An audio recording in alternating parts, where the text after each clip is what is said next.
Okay, this will be an interesting experiment.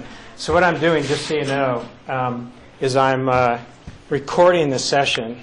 So everything we say today is going to be there for posterity, so I can share with the other section. So I've got a video camera on the screen, and also it's going to record what's up there. I think we'll see. We'll see. In any case, I'm glad you guys are here. So let's go ahead and jump into today's topic. The class today, and we've got 2 sessions next week, absent snow, are going to be kind of holistic. Really looking at this course very broadly, and then over the course of the semester we'll dive into specific topics. But first I want to give you a sense of what marketing research is, and that's what today is going to be all about. So I want to give you a sense of the scope of marketing research projects, the purpose of marketing research projects, and then we'll use that as a way for you guys to start thinking about the projects that you want to take on for the duration of this semester. And I'll talk more about groups if we have time at the end of class. I have already put you into a group, and that won't really be relevant until next Monday, but that'll be coming soon. So I'll start off most classes with just kind of an overview of the topics. This is there as much as anything for you guys when you're studying. It's helpful to sort of, I think, look at kind of, these are the 4 or 5 objectives for the day and see what you can remember without sort of reading through the slides. Everything looks familiar later when you go through the slides, right? So this is a good way to test. But here's some of the things we're going to talk about. I want you to understand the role and the value of marketing research, why we do it, and what sorts of questions we're addressing with marketing research. And in particular, tie it to, tie it to the marketing management process. So I'm going to spend the first few minutes really trying to link 311, so your marketing intro class, to marketing research, because they definitely are connected. And then time permitting, we'll talk a little bit about the marketing research industry, what they're looking for in new hires. I always have some students that end up going into marketing research careers, and many of them came into this class not knowing that that might be something that was interesting to them. So we'll talk a little bit about that as well. All right. So first of all, a definition of marketing research. And this is different than the definition in the textbook. They're conceptually related, but what I'm doing in this definition is presuming that you understand what the marketing management process is. Okay? So what this definition is saying is, given the marketing management process, basically marketing research is the activity of gathering and analyzing information so that you can make better decisions throughout the marketing management process. All right, so collecting information, first figuring out what information you need, but collecting the information, synthesizing it, making sense of it, and then using that to make better decisions. So when I say marketing management process, let's take a step back and talk about what that means. So think back to 311. All right, so intro to marketing. What is the marketing management process? Do you guys remember the framework in that textbook that was used? It looks something like this.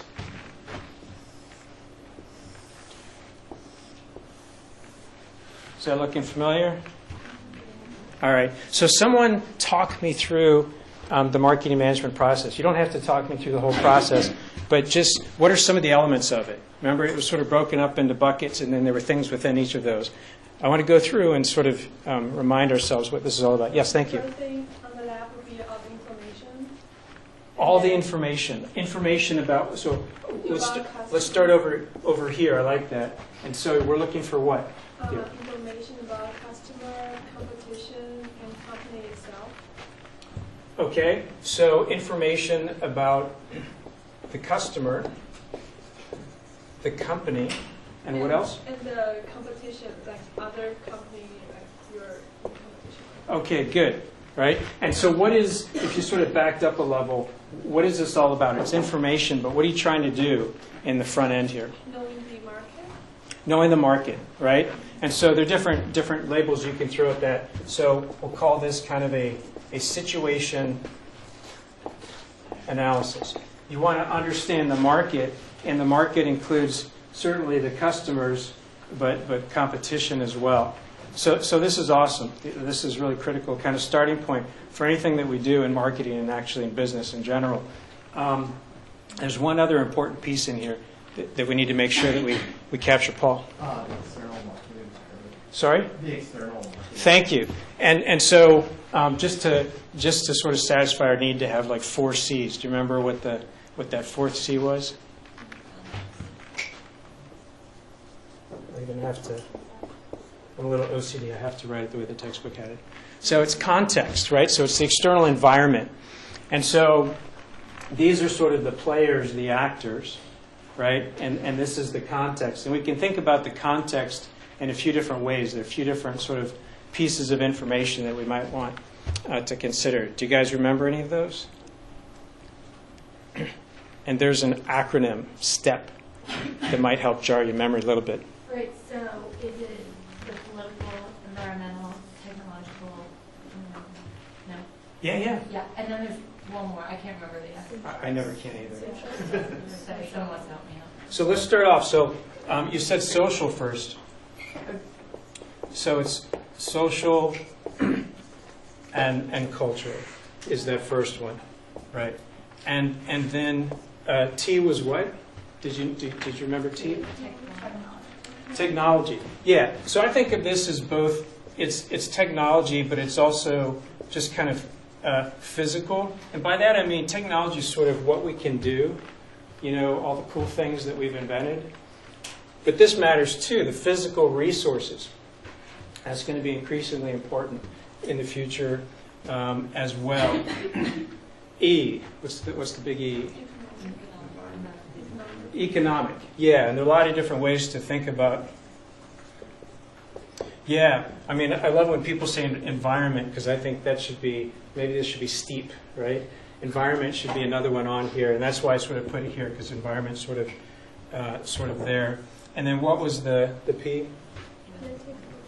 Political, right? So, and political, you know, political, regulatory, legal, those sorts of issues. All right.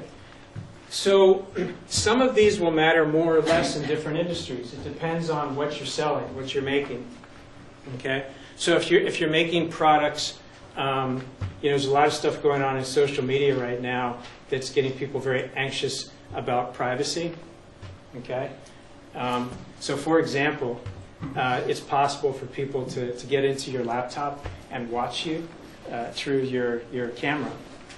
That'll make you paranoid. So anyway, you know, it depends on the industry that you're in. But following, understanding, you know, sort of what is, but also the trends, that's all part of the situation analysis as well. Okay, good. So we move on from situation analysis to what? What's the next sort of big block here? Yes? Segmentation and positioning. Good, right? And so just to round it out, there was a third piece of it too. Is it targeting or differentiating? Yeah. Well, STP is, there are different ways to remember it, but segmentation, targeting, and positioning. And so this is really thinking about our marketing strategy. This is kind of how we make sense of all of this information, and then, well, you guys tell me, what is segmentation? What is segmentation? It's segmenting the market, so finding a group of customers that, or a group of people that have similar needs and that would react in similar ways. Wow, that's beautiful. Yeah. Excellent. That's very good. So segmentation is saying, here's my overall market, and I want to find a way to focus and understand the market. And so I'm going to try to get information that helps me understand these people, and some of the information is demographic, some of it is psychographic, lifestyle stuff. We'll talk about that in a second. And then based on that, I'm going to try to identify segments. And what you're looking for when you segment, just kind of real quick, as a reminder, is you're looking for ways that these people are similar, but you want to identify segments in such a way that these segments are also distinct from one another, right? And so it's a tricky balance because a lot of times you end up with overlapping segmentation schemes. But that's in essence what we're trying to do. And one of the things that you jumped on, which I really liked, is that we're looking to try to predict behavior. So it's not just a matter of saying, some people are, older and some people are younger. What really matters is that some people are really into reading and some people are really into mountain biking. And so understanding their behaviors and being able to predict behaviors is really important. That's segmentation. Targeting. What is targeting all about? It's about figuring out how to meet customer needs and what they're looking for in a product or service. You're not looking for the temperature control. Looking to understand their needs, right? Well, presumably, in doing the segmentation, I'm trying to identify relevant differences in terms of their needs and who they are, et cetera. So I've done the segmentation. Targeting is more specific. Do you remember? No, that's okay. I actually, at this point, would rather you guys just sort of guess at the stuff and we'll figure it out together. Much better than silence. Yeah? Is it choosing a segment that you want to? Thank you. Yeah. So what it's saying is that, hey, for various reasons, this is part of strategy, what we're saying is that, that doesn't seem like a fit, that doesn't seem like a fit. I'm going to target these two segments. I'm going to choose to focus on those segments. And there are all sorts of reasons why we choose to focus on some segments and not others, because it's a better fit with our brand, because they're more accessible, maybe there's less competition, et cetera, et cetera. And then there are different targeting strategies. Okay, this is just kind of review. So you can choose in your targeting to be very focused on a single segment and then have a highly differentiated offering for that segment. Or you could go after multiple segments and either have differentiated offerings for each of those or maybe try to come up with something that's good enough for multiple segments. Right? So there were different targeting strategies that you guys learned about in 311. We need information for all of this, right? We need information to do this segmentation, to do this targeting, and then the final one. What's that final piece? Thank you. Is that how like you kind of position yourself as like once you know your segment, you determine how you're gonna like angle yourself so what you're doing in that segment? Right, because you're not the only one targeting these segments, and so you have to say, hey, within these segments, I am unique or different in the following ways. Right? And you're not going to be necessarily unique and different in every dimension. It could be something as simple as I am very efficient and lower cost and therefore lower price. Or it may be that you've got different attributes, et cetera. But then deciding how you're going to be positioned. And this isn't just sort of the promotion, like telling people I'm different in this way, but it's delivering on that. Right? And so these are the strategy decisions that are based on this and that lead to what? Marketing mix, thank you. And so the marketing mix is one way to describe what is the marketing mix. Do you remember that? Yeah, product, promotion, and price. And then you have customer. Sorry? And then you have the customer in the middle. Excellent. And you have the customer in the middle because we always want to make sure who we're developing this offering for. So a customer, it's not just a thing, right, at a certain price. It's like a whole offering, right? It's the iPod at a certain price with certain features available this way. Right? And so we want to be clear about what target, because it could be that we've got multiple offerings for different targets, depending on the strategic decisions that we made here. Okay? So this is the marketing strategy development process that you guys learned about in 311, and that was really kind of the thrust of 311. Another part of it that's really important, this is why we call it marketing management, not just strategy development, is that once you develop your marketing mix and you launch it out in the market, you're going to want to get a sense of how it's doing. Are you achieving your business objectives? And so there's a lot of research that we need to be able to understand, are we delivering? Here's where it's going to get messy. Are we delivering on our intended positioning in a credible, sustainable way? Right? Or conversely, has something changed in the external context or competitively that leads us to want to change our strategy? So everything we just talked about can be informed by marketing research. Okay? Now, you can't research everything. the company, the business would come to a standstill. So we'll talk about that in a couple classes. As a rule of thumb, maybe 10% of the big decisions that you make are ones that you do some formal research on. So you can't research everything. But hopefully you get a sense of kind of the scope of what this is all about. So back to the marketing research process and my definition. Is this making sense now? So it's information and analysis to help you make better decisions. And here is, just so you've got it for your slides, the framework that we just went through. Okay. So now what I'm going to do is take you through each of these, and we're just going to kind of repeat this thought process, but I'm going to get a bit more specific about examples of marketing research within each of these sort of phases, right? And then I'll illustrate with some real examples. And one of the things I want you guys to think about as we're going through this, focus on absorbing what marketing research is all about, but it's not too early to start thinking about what sort of a project you want to work on for the semester. You're going to have to bring ideas to a group. You haven't even met your group yet, but bring ideas to a group next week and negotiate that. But you can start thinking about it. So let's talk about the market situation analysis. These are the things that we just sort of went through, right? Things that you need to do in that phase, regardless of the marketing research. These are the management decisions and sort of activities. And so this is the marketing research that you might do to help you make better decisions. One is to explore trends. We've talked about that. And so there's a ton of information out there, right? You can learn a lot now, especially with the internet. Marketing research is, in some ways, much easier than it was when I was in your shoes, because you've got the internet, so much more information. But it's actually much harder in a sense because your competitors have the same information too. So the one who wins is not so much the one who has access to information, it's the ability to kind of extract and identify what's most relevant. Needs identification. So this is research where we're trying to understand what people care about, what they value, what they want from a given product category. And people need and want different things. Think about cars. What do you want in a car?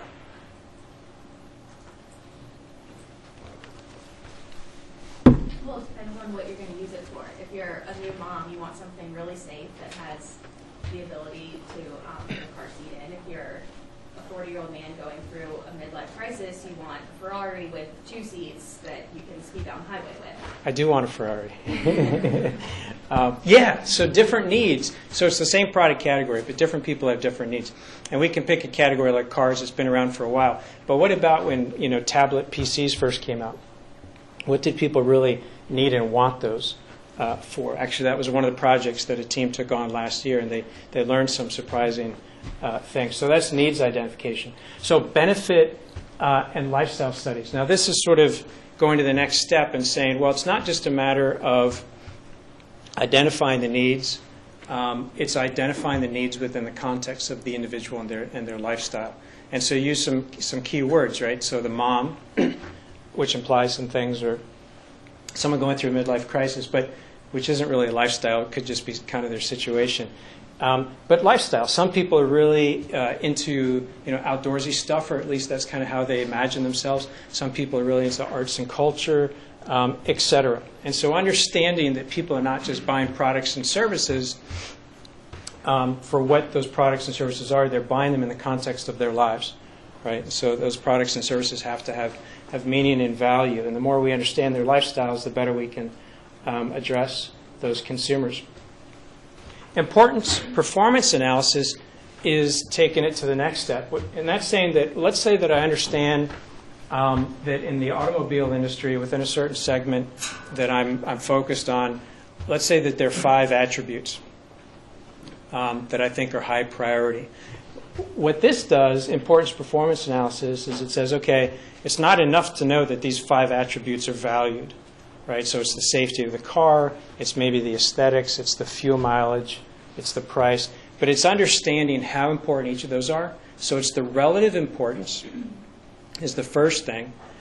And then the performance analysis is understanding how people perceive your product relative to a competitor's product. right? And so conceptually what that looks like, and I'll do it on this right here.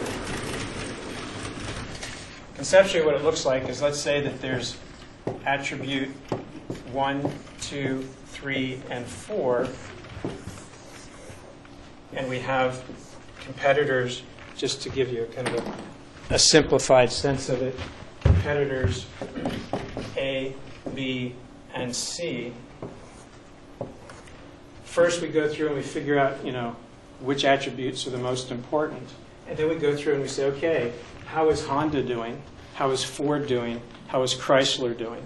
So that, and let's say that we're Chrysler and go through and populate this, and you can sort of imagine what this could look like. Now you've got a sense of not only what people are looking for, but what's offered out there in the market, so that when customers are evaluating their options, how seriously are they going to consider yours is going to be a function of that. All right? So that's taking the needs identification and the benefit and lifestyle information to the next step. All right. Any questions? All right. And there are a lot of other examples. I'm just kind of trying to give you some that illustrate. But a lot of other different types of studies you could do in this sort of front-end situation analysis.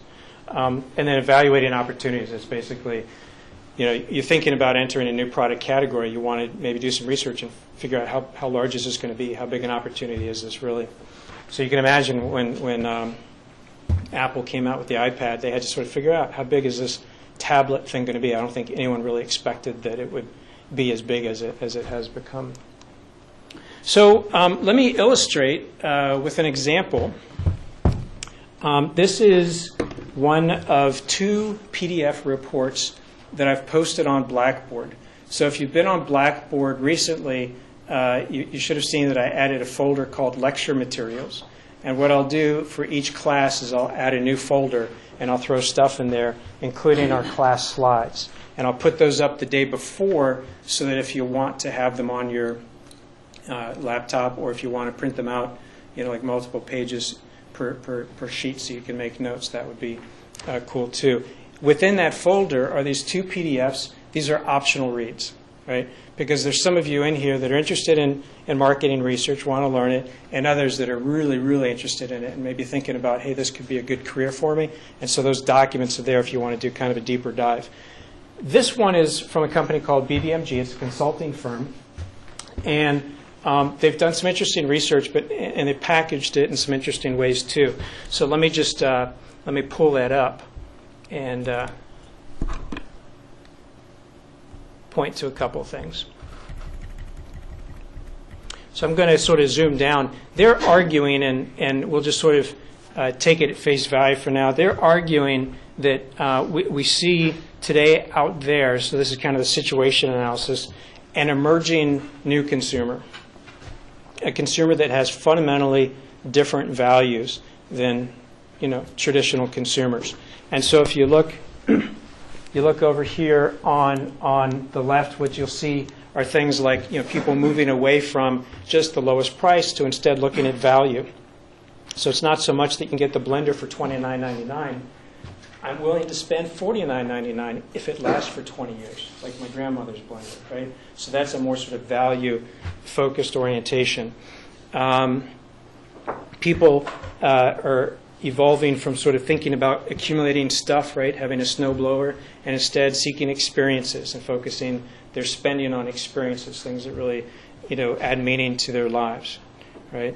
And then along with these supposed sort of, hypothetical changes in values for this segment, they've identified some of the metrics. And if you go through and look at some of the metrics, what you'll see is that they're saying that, hey, this segment is real. It's pervasive across America.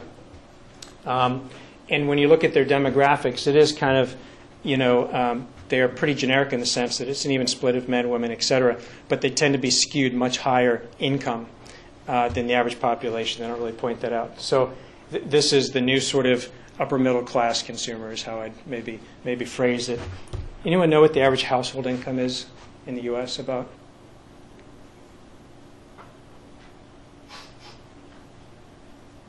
It's less actually than most of you will make in your first year out. It's about $51,000. So, and this it says right here, this implies that the average household income is something more around like 100 or so, which it just isn't.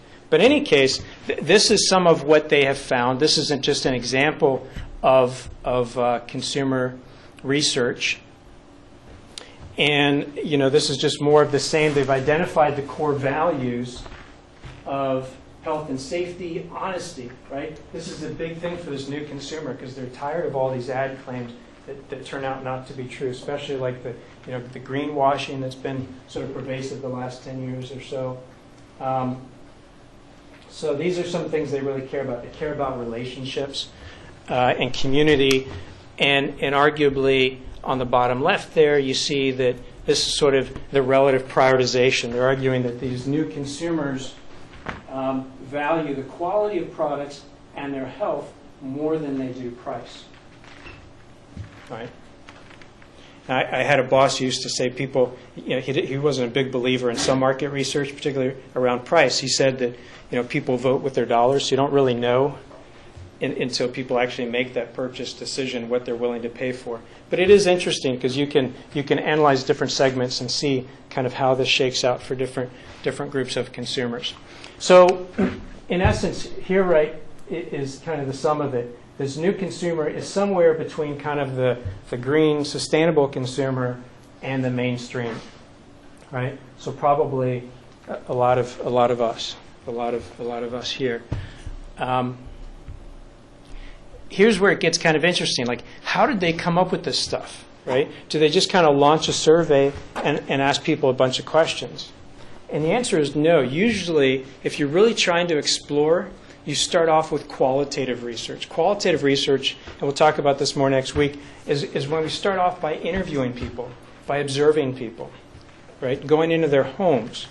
And you explore to develop hypotheses about what people care about and how maybe that's changing.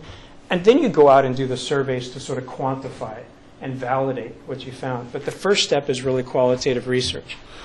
And again, there are different ways to do qualitative research. Here's one way that's kind of cool that I just realized when I hit that. Hold on 1 second. I don't have audio plugged in. Let's see if this works.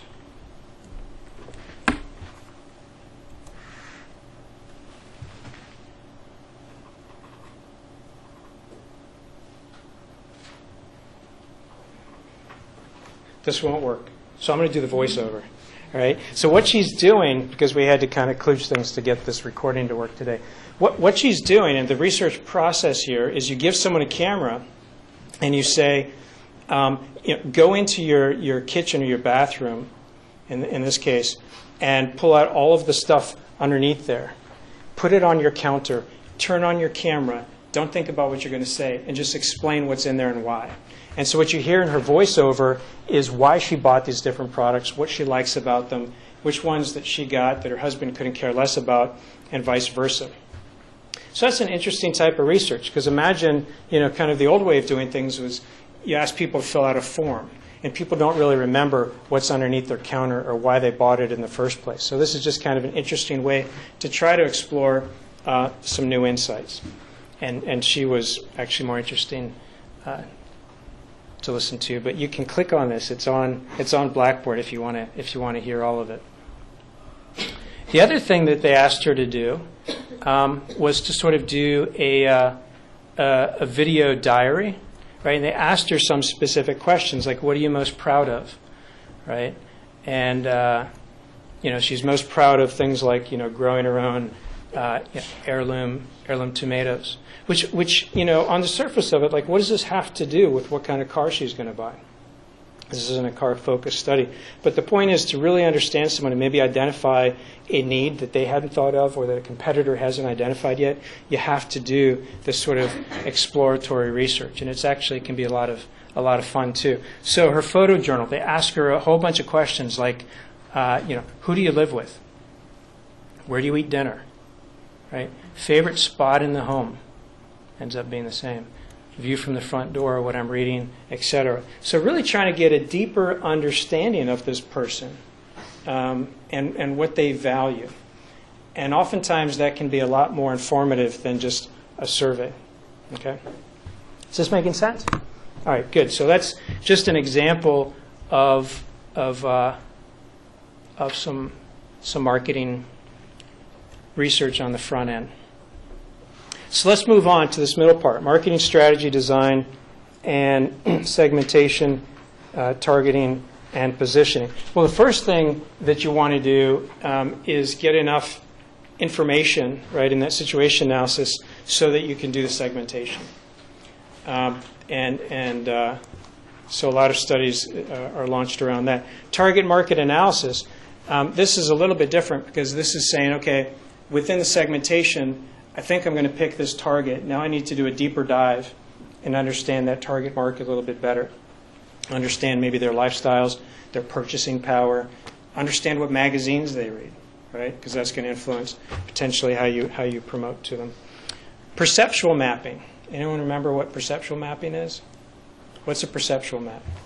It's when you have like 2 different qualities and then you put your product on that map, if you will, comparing those 2 qualities, and you oftentimes put other products on the same map. Exactly. So perceptual map, you take some of the attributes that you identified as important, and you put those maybe in a 2-dimensional space. I think the example in the 311 textbook was soap. Does that sound familiar?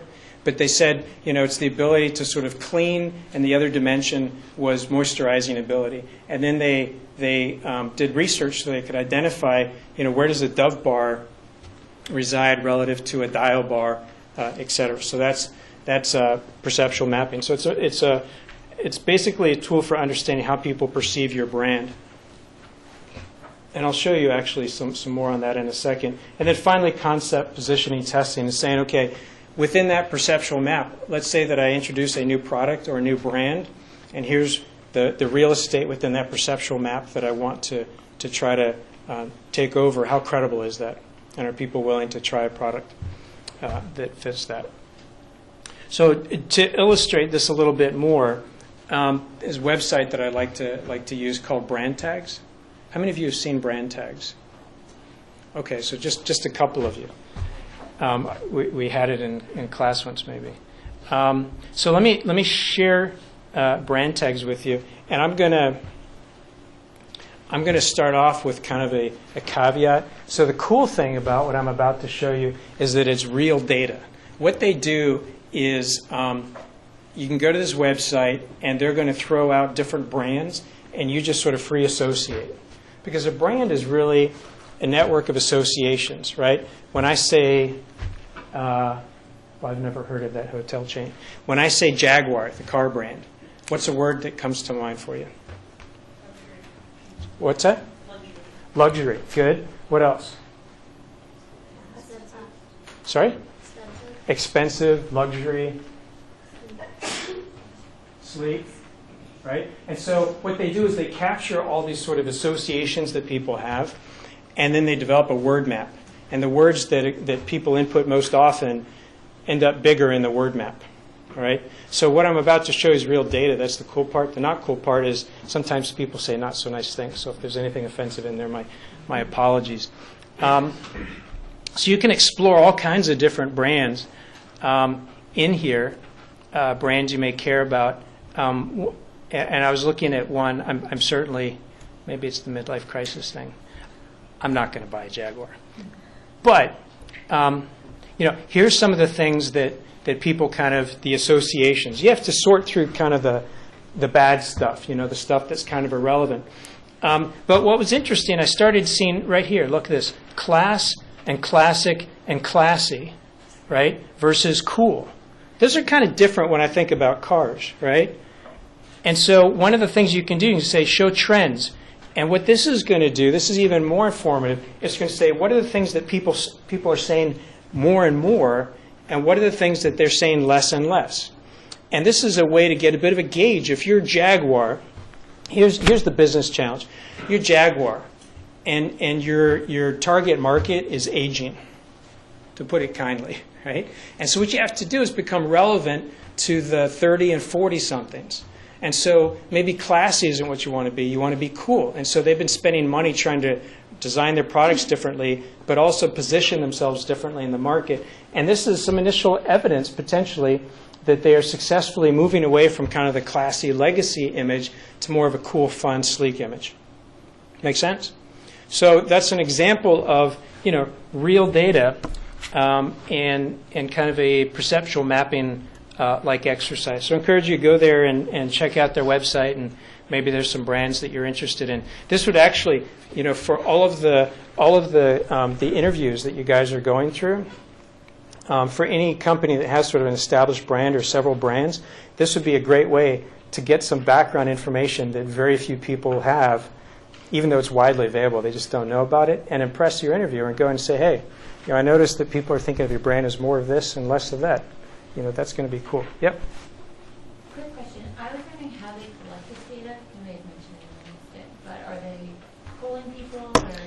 It's a word of mouth, which we'll learn about when we talk about sampling in about 4 weeks, is a biased approach because you get what's called self-selection. Some people are going to want to go to the website and have fun with it. You saw the evidence of that. And a lot of people that are your target market aren't necessarily participating. If you wanted to have even better data, what you really want to do is ask the same question, this free association, of people who are in that segment and might actually buy your car versus a BMW. That would be even better.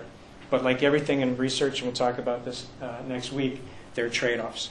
There are trade-offs in terms of speed, costs, et cetera. Good question, though. But it's just word of mouth. I told you about it. Now you'll check it out. You'll participate, and the database grows. Okay, other questions? All right. So marketing program development, basically this is all about the 4 Ps.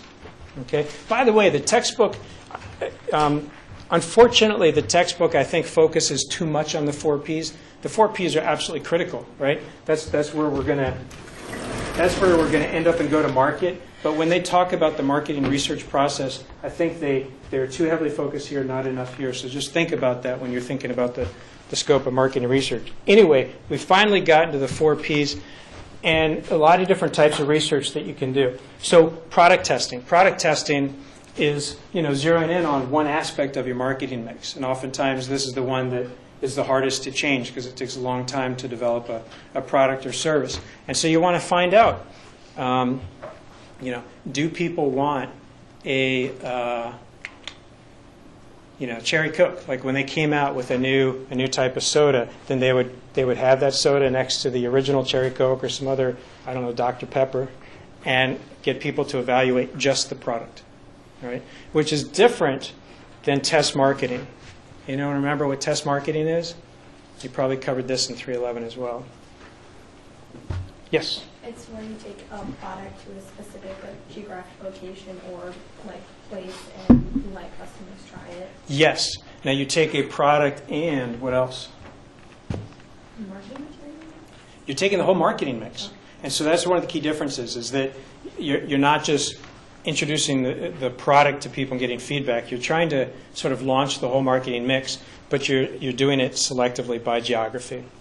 And some industries, it's easier to do that than others. In the fast food industry, that's an easy example to sort of point out is sometimes they'll launch. I'll never forget my McLobster roll in Boston. I went to college in Boston, and I think it was a test market because I'm pretty sure they're not selling that, at least not in too many places outside of New England. But a lot of times products will be tested within a certain region, and then if it succeeds, then they'll launch it nationally, internationally, or they'll tweak the marketing mix. Maybe they priced it too high. Maybe they left some money on the table. They can price it higher. But that's what a test market is. Some categories you can't really do a test market, at least not in the whole marketing mix. So if you're launching a new Jaguar, you're not going to change the car, but you might change how it's promoted, right? Or you might change the price. Demand analysis is sort of looking at things a little bit more holistically, not so much your product you're offering. Demand analysis is more looking at a category and saying, how many of these tablet PCs do I think are going to sell? How big is this category going to be in 2025? right? So demand analysis gets to that. And then sales forecasting is trying to get a sense of, of that market, what percentage of the market do I think I can capture with a given marketing mix, for example. All right? So all kind of conceptually related, but again, as you think about each of these, I want you to think about what are the business decisions that you're trying to inform. And there are different business decisions that these address. So demand analysis, well, that's getting to the size of the category. That's going to give you a sense as to whether or not you even want to be in the category, or how much potentially to invest in developing new technologies, or maybe whether you're going to outsource some of the development, or if you think it's going to be a huge market down the road and you want to own all the intellectual property, then maybe I don't want to outsource anything. Right? So there are a lot of different decisions that could be driven by each of these. So as you're sort of thinking through these, don't just sort of remember what each is, but again, think about the marketing or the business question that's being addressed by each. So just some quick examples.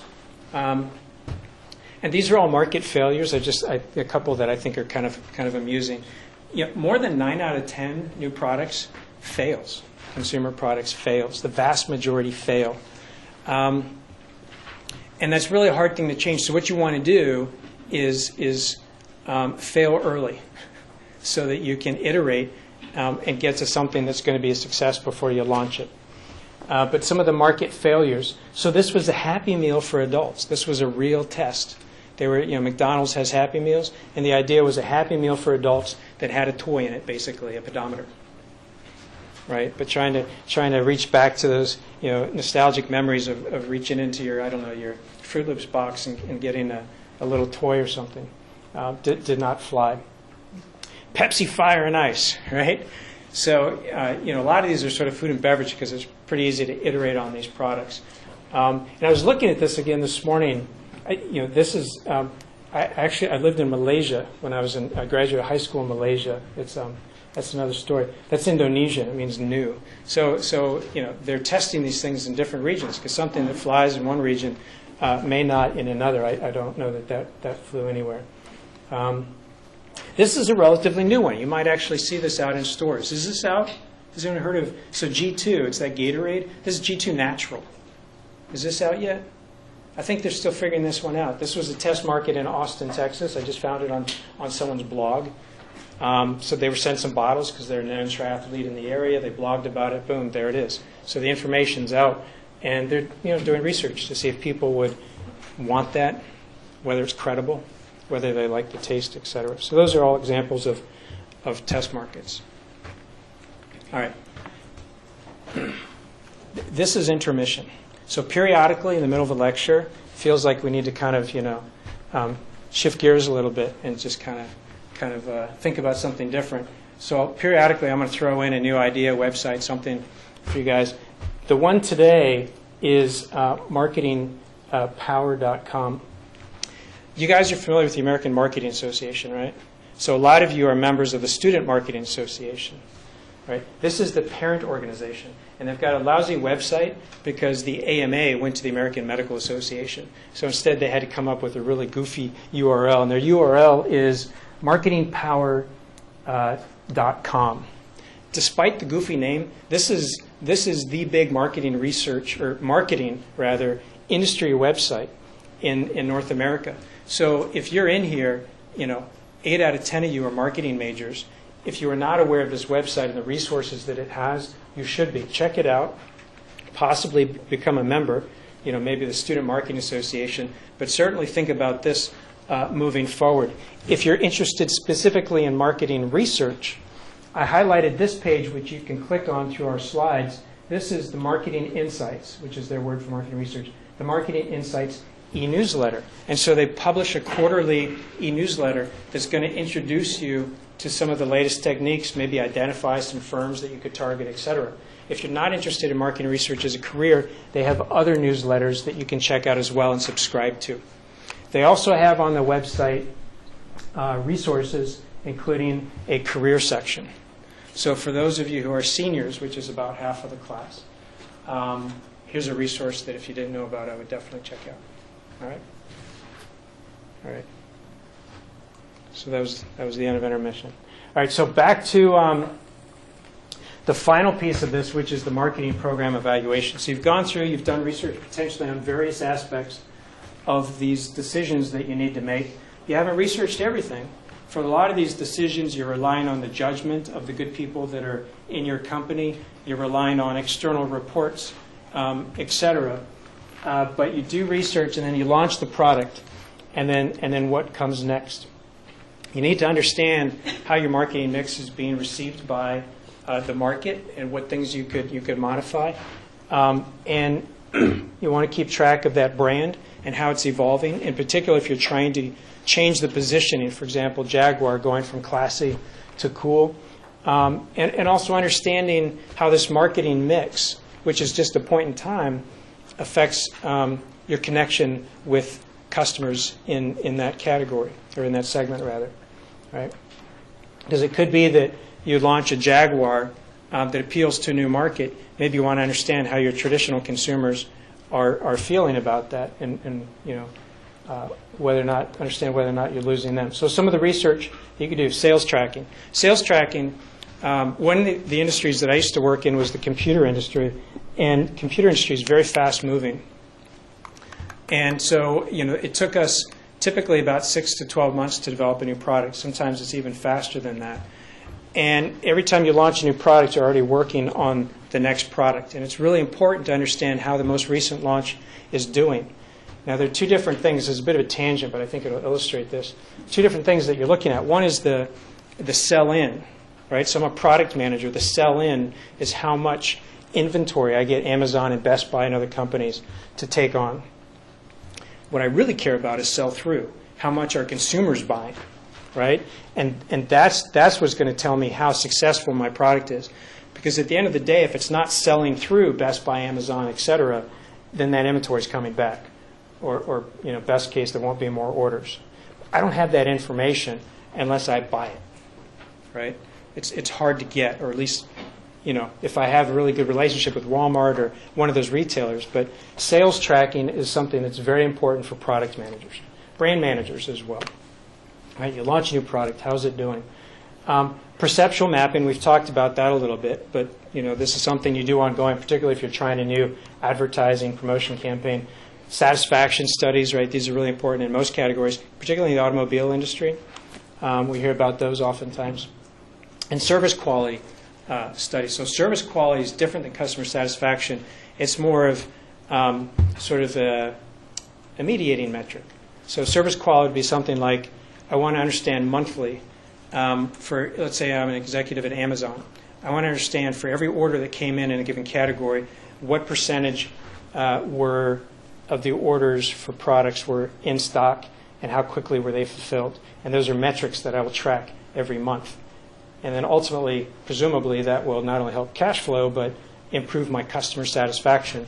But that's just another way of sort of looking at that whole value chain.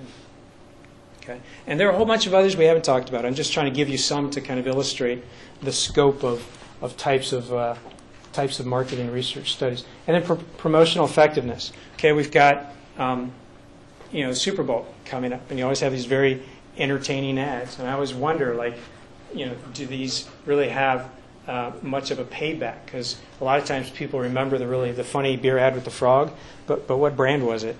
And even if you remember the brand, how is that going to make you really want to buy the product? I don't want to associate beer with frogs personally, but right. So understanding whether or not that money being spent is effective is critically important in some industries, particularly for brand managers, fast-moving packaged goods, that sort of thing.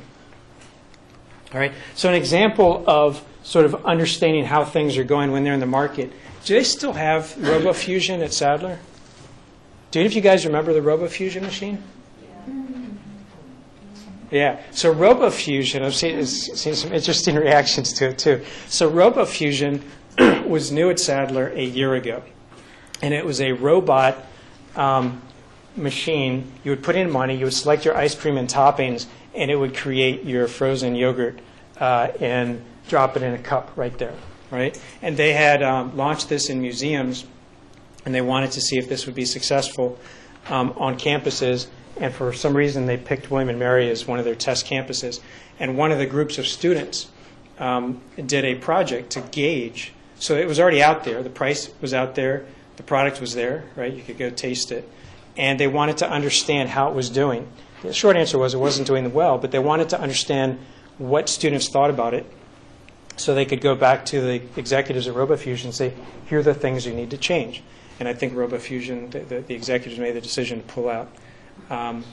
But anyway, that report is on Blackboard if you're curious to see what students thought about the overpriced bland frozen yogurt. Just my 2 cents. Whoops, that's on video. See how good my editing skills are. Okay, here's another example of evaluating something when it's in the market. So Walmart has this brand Equate. Equate is their generic store brand, right? And they had, this is a couple of years ago, but let me sort of talk you through it. You can see it better when you have the file in front of you. So you've got like 700, store brand products, and they wanted to understand, what people thought about these products. And so they did some research, and they found that people liked the low cost of these products, the lower price of the products. They didn't like the quality, and they didn't really believe in the quality of a majority of the products, right? And so they diagnosed that. They did some research. They hired an external firm. They interviewed 1,000 customers, right? So this was a 2-year-long project. And the 1,000 customers told them basically what they learned was that there are 2 big things that they need to fix. One was they need to change their products. The products worked, but they didn't always taste as good, smell as good, et cetera, as the competition, sort of the brand name versions. And the other thing they needed to work on was their packaging. People were fine with the logo, the Equate logo, but they couldn't get the information they wanted, so that if they wanted to know whether this cough syrup compares to Robitussin or NyQuil, that information wasn't easily available. So the short version of the story is they iterated on lots of different product formulations. They went back to customers to do a lot of product testing to see if these products are now comparable. They evaluated, they claim, hundreds of different package designs, and eventually they relaunched all their Equate products. Okay? The reason I wanted to point this out is an example of the investments that companies will make once something's already been launched. Managing products and brands and services is just as important as sort of developing them in the first place. And the other thing, too, is this wasn't a single marketing research sort of survey or study. This really was a collection of different pieces that came together to address a business problem. The business problem is, how do we grow sales of our Equate brand in a profitable way? And to do that, they did qualitative research. They did quantitative research. Some of it they did internally. Some of it they did externally, right? And so I'm trying to give you a sense of how these projects can be pretty big and involve a lot of different people and take a lot of time. All right. So switching gears. So we've talked about different types of research projects. Any questions before I move forward?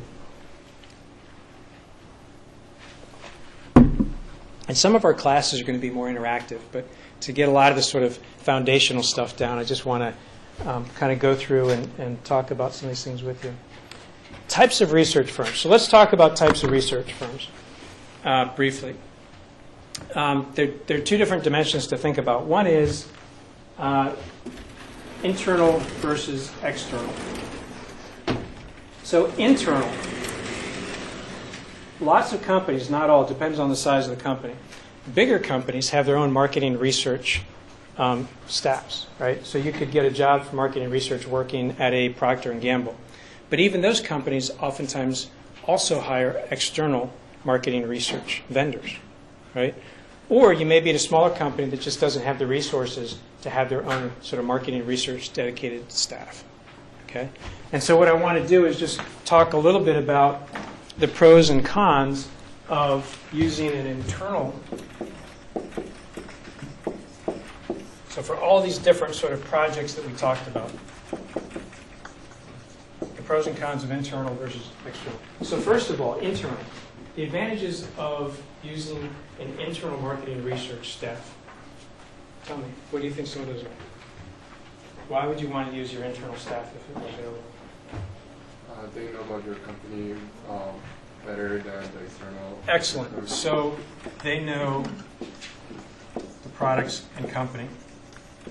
So in terms of the learning curve, it's going to be pretty small compared to going externally. Yeah, I mean. Consistency with the research method that they use? Consistency, right? So they're kind of a known entity. So kind of, so let me put that. So they're a known entity.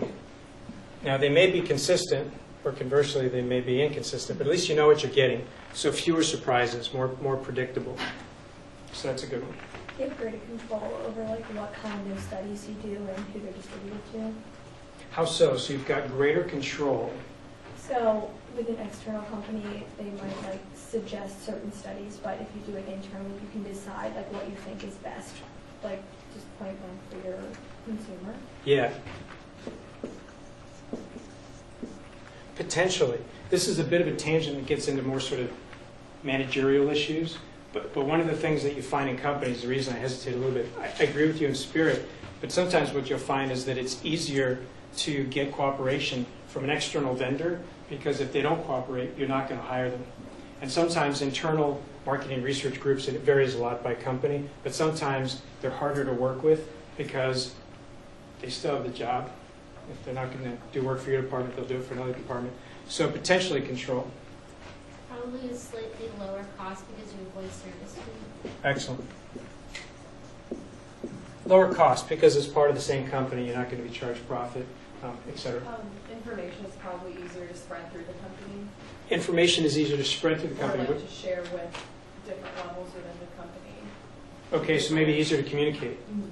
And maybe they're just right there at your headquarters or whatever. So maybe easier to communicate. Any others? Well, depending on the type of external research firm, it could be more beneficial to have it internal, because if you identify a need that potentially has like a really high market or something that you can capitalize on, you can be sure that your customer isn't, your competitor also is not going to get that information. Great one, great one. So that's actually a big one, is privacy. Because if you hire an external firm, oftentimes you sign an NDA. NDA is a non-disclosure agreement, and then they have a vested interest in protecting your information, because otherwise their reputation is harmed. But this is why Apple virtually never does external marketing research. It's not that they don't do research; they just don't farm it out, because next thing you know, someone has slipped a report or left an iPhone 22 on the bar, right? And that's a big deal for them. So let's flip it over. So it looks like a lot of great reasons to go internal. Why would you go external? Allison?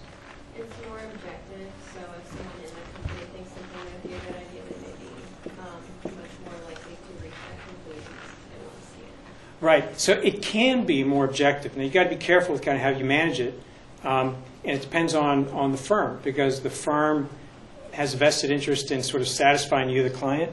But the best firms will be objective. And it's not just a matter of being objective and unbiased because that's the right thing to do. Part of it is they have distance.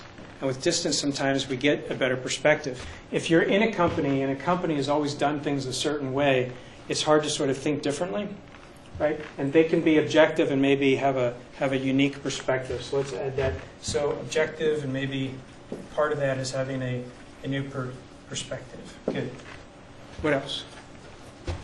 Yes? Because they're specialized, they might have one of the supplies or equipment that's used to do the research. Yeah. So they could have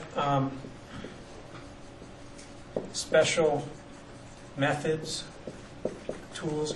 And this is actually a big one. A lot of marketing research vendors, particularly today, this has actually been in the last few years, and I think will be for the next 10 years, marketing research is a great place to be because there's a lot of innovation going on. Right? There's a lot of data out there, a lot of social media, and it's overwhelming the internal marketing research folks, because you can't be a specialist in everything, right? And they have to be generalists internally. The external firms oftentimes will specialize and say, hey, I'm focused on using online communities to do market research, and they will bring proprietary methods, processes, et cetera, And so even though there's a bit of a learning curve for them to get to know your industry, your company, they may have an ability to do something that's unique. Or they may just be telling you that. But we'll get to that one later. Anything else? Well, this is sort of going off of that one, but it can specialize in different types of people. So, for example, the Mom Complex is part of the Martin Agency, and they study moms, and they have an entire department that just studies moms. And so if you work at Procter & Gamble and you want to market a toothpaste to a mom, then it would be really useful to talk to the Mom Complex about that. Yeah. So part of that is that they're, kind of maybe focused on certain segments. So there's another one that's kind of subtle, and see if I can explain it well. By being focused on maybe a segment, they become expert in that segment, and they're doing research for other companies, right? And so they can't tell you what they've learned that specifically was something that they, researched for that other company. But along the way, they're getting smarter and smarter about moms, and they can share that knowledge. So they can't tell you that P&G hired us to learn something specific, and here's what the report looked like for P&G. You can't do that. But along the way, the more focused and specialized they are, the more they become expert, not just in methods and techniques, but sometimes in segments and categories. So a good one. Yes? I don't know if this is similar to new perspective, but they're less biased. So if you're doing internal research, you want to see things that you want to see and ignore things you don't really want to, use. But if you're using external research, you won't really know those things if they're bad. It's a great one, and I'll tell you another one that sort of builds on that, and it's a little subtle, which is that sometimes you hire market research companies to tell you things that you already knew. Now, it doesn't mean you go in and you tell them, here's what I want you to tell me. But what you can do is you can say, hey, there's something I want to do that's pretty dramatic, significant, different for this firm. I'm getting a lot of internal pushback, a lot of hesitancy. I'm going to go out, get an objective third opinion. I'm not going to influence them. I'm just going to say, answer these questions, get this information, and use that to validate your findings, okay, internally. Okay, so that can be useful as well as to help you promote your agenda. That can backfire because they may end up bringing back information that refutes what you thought you knew, but that can be good too. Anything else? There's one last one that I think is important, and it's flexible resources. When you're doing a new product launch, or even when you're Walmart, Walmart has the money, right, and the scale to have their own marketing research group. But that project that I showed you quickly, you saw how they exported a lot of the work. Part of it was for that specific expertise, but part of it was that when you're doing a massive project like that, there's going to be a spike in activity. You need a lot of people working on that for a short period of time. You can hire a marketing research firm for a 3-month project, and then you're done. You can't ramp up your internal organization and then fire everyone because you don't have any work for June, July, and August. So part of this can simply be a matter of smoothing your resources. So it may be that your group could have handled it, they're smart, etc., but sometimes we use external firms just to give us the ability to use resources when they're most needed. Make sense? Okay. So I think, well, you guys hit the big stuff. Let me just check real quick and see if there's anything else. Nope. Got it. Good. All right. So the other dimension to think about is customized versus standardized. And we don't need to do a whole board on that because this is more definitional. Does anyone recall from the reading what customized versus standardized research is all about? They're usually really specific or tailored to an exact need or specific. Right. So with customized research, what you're doing is you're saying, starting from a business problem, I need to explore to get some insights, to get some initial knowledge. Then I need to develop the method or customize a method to go out and collect more data, then maybe develop a unique survey, et cetera. And so that is a project that is done specifically for a company at a given point in time. And it's usually when you've got a very unique situation. Ideally, what you want to do is use standardized research when possible. Standardized research is research where the survey, for example, we call it a survey instrument. You'll hear that later in the semester. But if you have a known survey with questions that are tried and true, a good example is customer satisfaction. There's sort of standard customer satisfaction questions that have been widely adopted in many industries. And so why reinvent that? You can do the research a lot more quickly if you just use those questions, use those surveys. But if you're doing something really kind of groundbreaking, then you need to do something that's more customized. And you can hire external firms to do either one of those. Okay? Now, within standardized, there's yet another definition I want you to know about, and that's syndicated research. Does anyone recall what syndicated research is? So, yes? I might be wrong, but I think syndicated research is research that's like already available, that's done by a third-party person. Am I wrong? That was close. That's secondary research. We'll get to that next class. But that was a good attempt. Anyone else? Syndicated. So here's what it is. So standardized means that there's a known sort of method, process, questions, etc. Syndicated means that you're actually conducting the research on a periodic basis. So when I told you about on a regular periodic basis. So when I told you about collecting that sell-through information. So I used to buy reports. I actually remember the company. I live by this data. NPD Research, and maybe they're around still today, published these reports monthly so that I could look at all the computer accessories. My company made audio equipment and microphones and speakers and things like that. And I could look at all the equipment that was selling through all of the major retailers. And I paid for that dearly, but I got that report every month. That is syndicated. It's like a subscription. My competitors were getting it too, if they paid for it. But that was really important information to have to make better decisions, to be able to negotiate with our retail customers, et cetera. All right, make sense? All right, bear with me. These first couple weeks, there's a lot of definitions, but pretty quickly we'll be getting into these projects, and this will become much more tangible. So the last couple of things I just want to hit on briefly were, one, what skills do you need to have to be a marketing researcher, and how is that changing? And then we're going to touch on ethics a little bit too, which is an important topic in any field, but equally relevant here. I'm going to point you to a document that's in that folder on Blackboard that actually it's called the GRIT report. GRIT 2013 was just published, and it's a fantastic report. It's like 60 pages. Anybody who's interested in the marketing research industry, you're interested in pursuing companies, read it, because it'll tell you what the emerging trends are, what are the sort of the hot techniques, technologies, who are the hot companies, et cetera. But one of the things I look at it for is just getting a sense of what are marketing research companies looking for? What do they want to hire?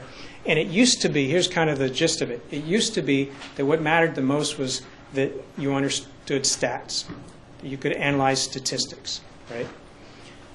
It's changed, and so you're sort of someone in the back, running programs. It's changed a lot. Now you need to be able to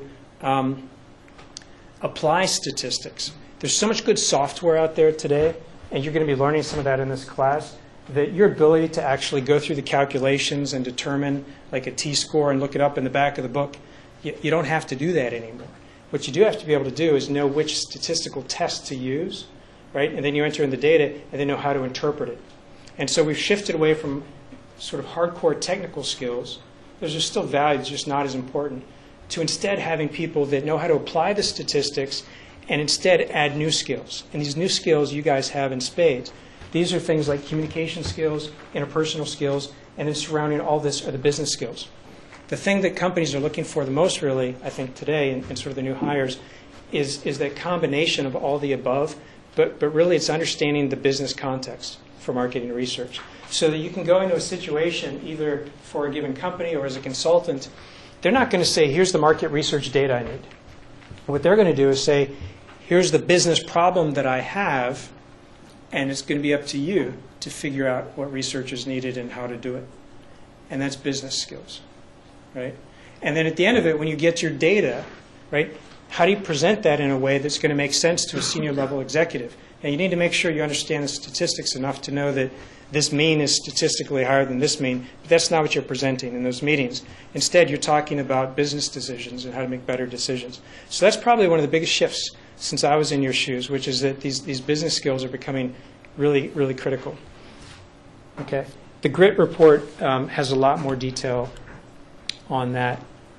And here's yet another website, if you're interested in marketing research, that talks about jobs and skills needed. So the final thing that I want to hit on is ethics. And I'm going to do this quickly and rely on you guys to have read the chapter, because the chapter hits this pretty clearly. In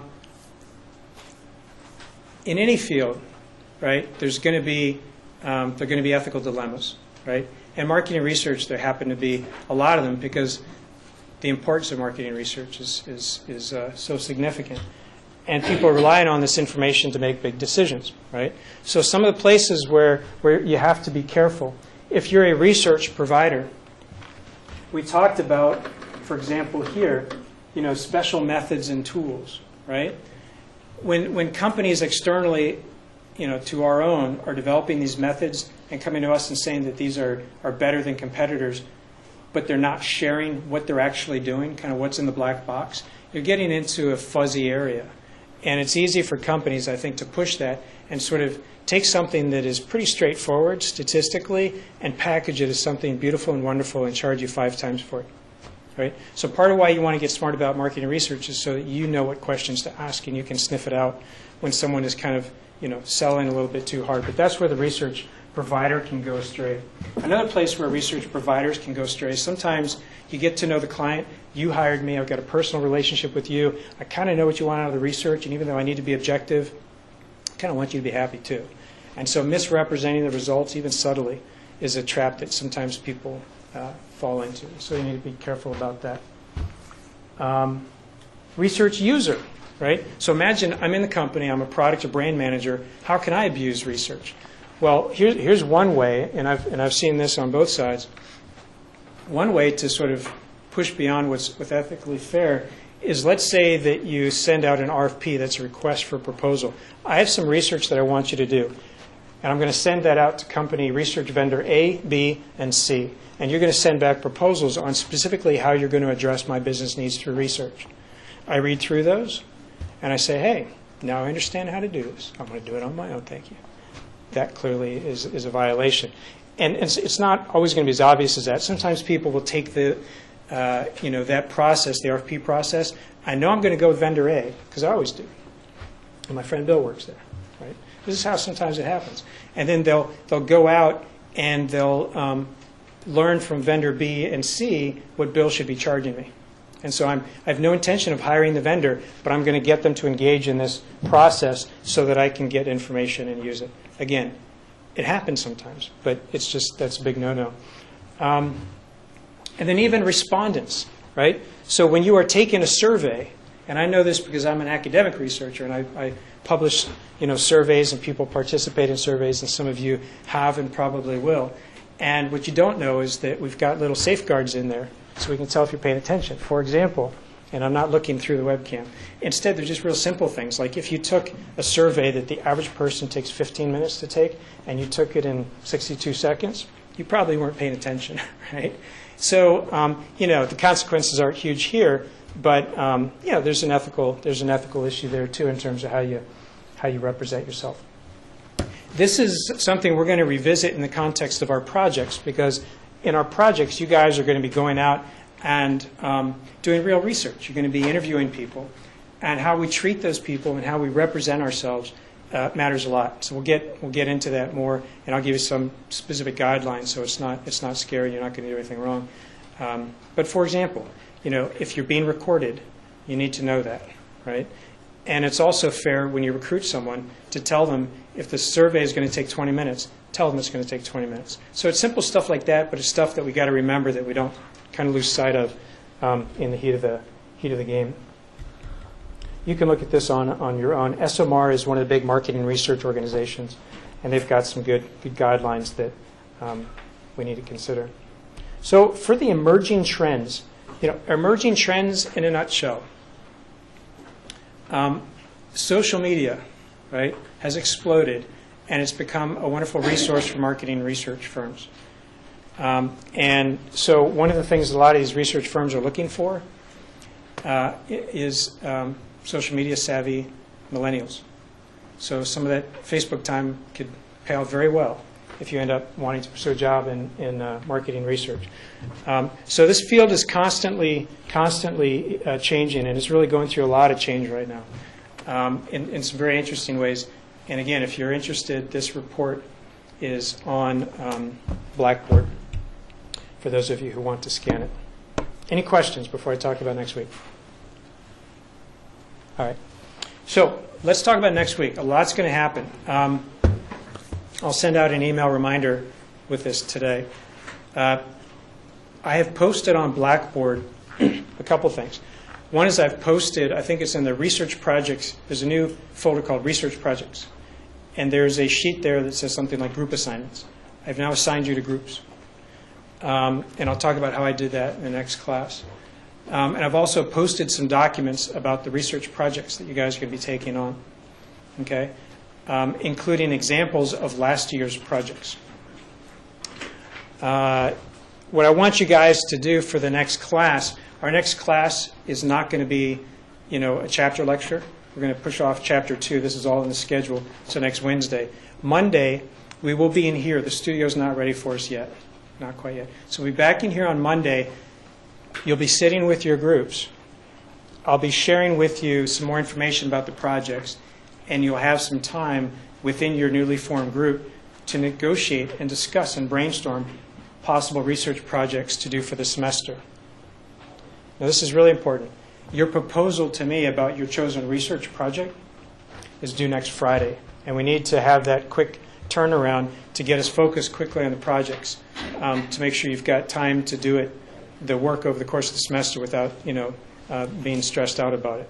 So I've got a cadence that I want to hit pretty early on this. The good news is the proposal, I've created a template for you that you basically need to populate and fill in. So it's a matter of customizing the template. That is also on Blackboard. And I've created it in a way that really mimics the format that you would see in a real project. And I've done that so you can get a sense of, as you're filling this out, you're not only communicating to me what your chosen project is for the semester, but you're getting some experience with what would a formal proposal look like. And I'll leave it at that for now. Does that make sense? Okay. So look out for that email. Thank you for coming in today. Watch your step on the way out. All right.